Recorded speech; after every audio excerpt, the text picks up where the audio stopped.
You don't have to know too much about it, except that there are 4 characters in the novel.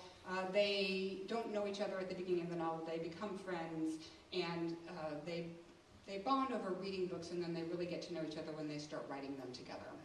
And this passage is a little bit of an illustration, I hate to say lesson, but it's a little illustration of what I was talking about before about the importance of owning yourself as a writer. Gosh, I should have brought my reading glasses in this light. Okay, so the 4 characters are, I haven't read from this book in a long time. I've been doing all the reading from this book, so no, I'm okay, thanks. So the four characters in this book are Linda, Bets, no, that's in this book, Brett, Linda, Brett, Frankie, and maybe tell me on the back, and Kath. Anyway, they are writers. And this is from chapter 13, and there's an escape of sorts in this book, but it's not really an escape to any place we necessarily want to go. Even after we, let's see, I can start there yet. Even after we piled into Allie's Nova the next morning, this is what's happened the night before, I should tell you, is that Brett has, I'm really going to read here, don't worry, is that Brett has written a short story and read it to the group, and everybody loves it. And they are encouraging her to send it out to try to get it accepted for publication, and she is very reluctant to do so. So that inspires this little thing, which Linda, who is the bossy Wednesday sister, starts. So she's taking them on this, we'll call it a field trip. Even after we filed into Allie's Nova the next morning, Linda remained mum about our destination. Special outing, 9 a.m., no excuses. I've got a sitter, and Allie will drive. They all have little kids. They're all moms. Was all she'd said on the phone the night before. And this morning, all we got was turn right here, then right at the corner. On University, we crossed over the freeway into East Palo Alto, then right again on the frontage road. And let's just say you could have knocked us over with a light breeze when we made a quick right into the parking lot. Cass said, "A funeral parlor? You're taking us to a wake?" We stepped through a hushed entryway into a single large room, rectangular and completely silent. The room was split by a center aisle with slip-covered folding chairs on either side and carpet that was a deep ruby red. "In case there's some spillage," I whispered, and we laughed uneasily. The room was lined with pots of lilies, roses, and freesia, fragrant flowers that did not quite cover the pinched formaldehyde, a reminder of dead frogs laid out on lab tables and awkward teenagers thrusting the guts at each other, guts on tweezers into each other's faces. And at the front of the room stood an ornate coffin, carved and dark, its lid ominously closed. A man in a somber suit, vintage funeral parlor director, stepped through a side door near the coffin and called a startlingly cheery hello to Linda, who introduced him as a friend of Jeff's and hers. "Don't worry, there's no dead body in the coffin," she said as we approached it. "That isn't the point." "So there's a point here," Brett said. "For you, Bets," Linda said. "For you, Brett," Linda said, "especially for you." And now remember, Brett is the one who won't send out her short story. The director smiled, nothing somber or sympathetic about him. This is one of our best models, a toe pincher," he said. "Its shape rather more daunting." I'm going to take those reading glasses after all if I could, because the light here is so dim.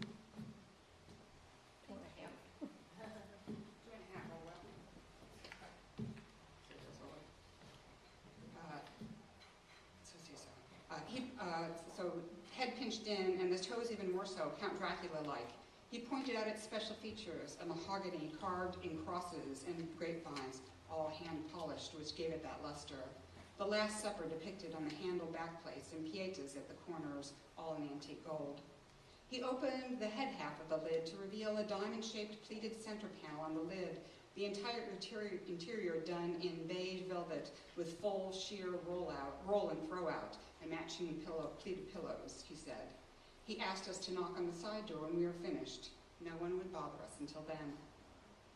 Almost before he was gone, Linda was saying, "Okay, you first, Brett, climb in." Yeah. "Climb in," Brett said. "Into the coffin," Linda said. "Why?" "Brett," Linda said, "I know you always know everything. trust me just this once? Brett said, but I'll get it dirty for one thing. Music began to pipe gently through the speakers, a sad trumpet solo at first, joined shortly by other instruments, an oboe, a violin. Take your shoes off, Linda said. Take your shoes off and climb in. Frankie can be next, then Allie and Kath and me, because that's the order in which we're going to be published. That, of course, started a flurry of protests. Brett didn't even want to be published for one thing, and none of us believed Linda would be last. Kath said, you're just putting yourself last to be polite. You know you are. And Linda said, of course she was. But what did it matter? What does that have to do with getting in a coffin anyway, Brett asked. Linda insisted, just get in, Brett. She opened the other half of the lid to make it easier, and Brett finally skimmed her shoes off and climbed in. At Linda's direction, she lay back on the pillow and closed her eyes.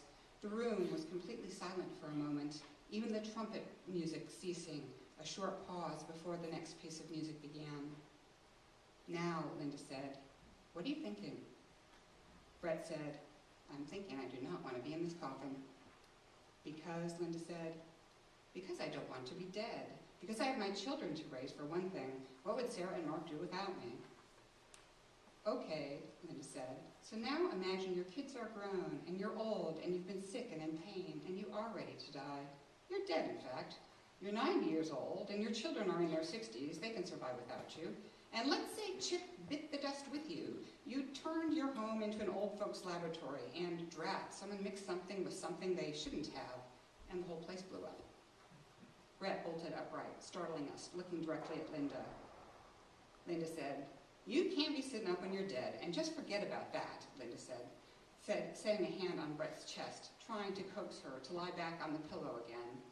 And even if you manage to die with your eyes open, they'll be closed by the time you're where you are now.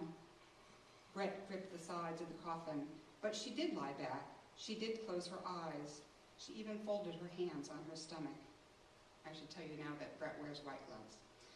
I wondered, I should have told you that before, so I wondered if they would take her gloves off when she was already dead, when she was really dead. Double funeral here, you and Chip both, Linda continued. You don't even have to worry about leaving him behind. So here's the thing. She closed the bottom half of the coffin so that Brett appeared only from the waist up. 13 brilliant novels blew up with you, all stuck in a drawer, along with one remarkable essay about the lunar landing that was never published because you never sent it out. The thought of that passed across Brett's thin little freckled face like the shadow of the landing module as it approached the moon. And as Linda closed the other half of the coffin, concealing Brett in its darkness, I could see the same shadow passing in her face, and in Allie's and in Kath's. No chance for posthumous publication even, I said. Kath said, no daughter finding the manuscripts and send them off to New York. No, ma'am. They're gone. That's it, Allie said. Heavens to Betsy, that's the end of you and everything you might have been, everyone you might have touched with your work. I wonder if Brett could hear us, or if the inside of that coffin was as quiet as death. Linda opened the lid again finally, and Brett sat up. Linda said, you're brilliant, Brett. If you can't do this, how are the rest of us supposed to have any hope? She was talking about Brett's writing, but she meant more than that. She meant, how are the rest of us supposed to have any hope of becoming whoever it is we're meant to be? She pulled the camera from her purse and directed Brett to lie down for another minute. I'm not letting you forget this moment, she said. We all took turns in the coffin that morning, one by one shedding our shoes and confronting our futures, our mortality, our need. Linda took a photograph of each of us to remind us when the inevitable forgetting began, she said, and when her turn came, I took a shot of her. We would put the photos someplace where we would see them every day, we agreed, when we were writing. For me, there was a joy really in climbing back into the soft beige velvet, in climbing back out of the soft beige velvet, like being reborn. And I said, I don't even know why I said it, but here we had the camera in this lovely setting. It's high time we had a photograph of the five of us together, I said. And what better occasion than upon our arising from the dead? We were all laughing as we knocked on the funeral director's door, all giddy. He changed the music to something more appropriate to the occasion, he said, and the loving spoonfuls, "Do you believe in magic?" blared from the speakers, as if we were in a high school gymnasium, 5 young girls dancing together at a sock-off before the rest of the school arrived. Brett was the one who had the idea about climbing back into the coffin. We crowded around her, still with the music blaring. "Believe in magic that can set you free." And as the director, I'm just saving you from me having sung that line, I just want you to know. And the director took that shot of us. And as the director took that shot of us, we felt magical and we felt young, with our futures ahead of us. Yes, we were young then, but we didn't think we were. We hadn't felt we were until that moment. Hadn't felt we were anything other than ordinary. That we all could and would do whatever we decided to do.